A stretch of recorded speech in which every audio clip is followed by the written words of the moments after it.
What does a bad franchisor look like? Unfortunately, there are a lot of bad franchisors, and they come in all kind of categories, from the person who's a technician, who's a founder, and they ran a plumbing business, and somebody said, wow, you should franchise your business. You're guaranteed to make a lot of money. I could tell you that there are a lot easier ways to make a living. Just about every other way is an easier way to make a living than being a franchisor. It's definitely a challenging business model, so it takes a lot of skill to execute that well.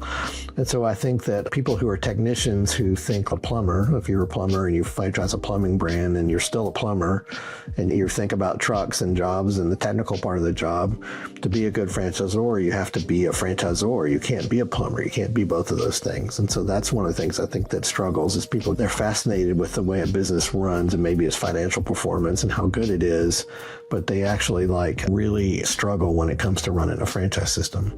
On the other end of the scale, private equity companies sometimes do a disastrous job of running franchise systems. They have the same issue. They have a massive amount of cash to deploy, and so they're looking at franchise systems because they have residual income and they sell for high multiples, and it's a business that everybody wants to get in on. We probably get 5 calls a week to buy our businesses, and we're not interested in selling them.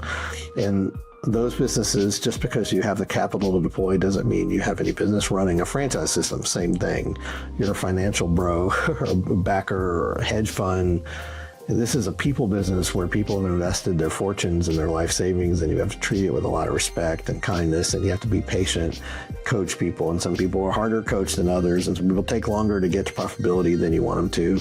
It's just a long-term business. So those are the 2 types of systems. And then thirdly, I would just look at a franchisor who's focused on selling franchises and doesn't have operational systems. Every franchise system has to sell franchises. It's not a bad thing to be sales oriented.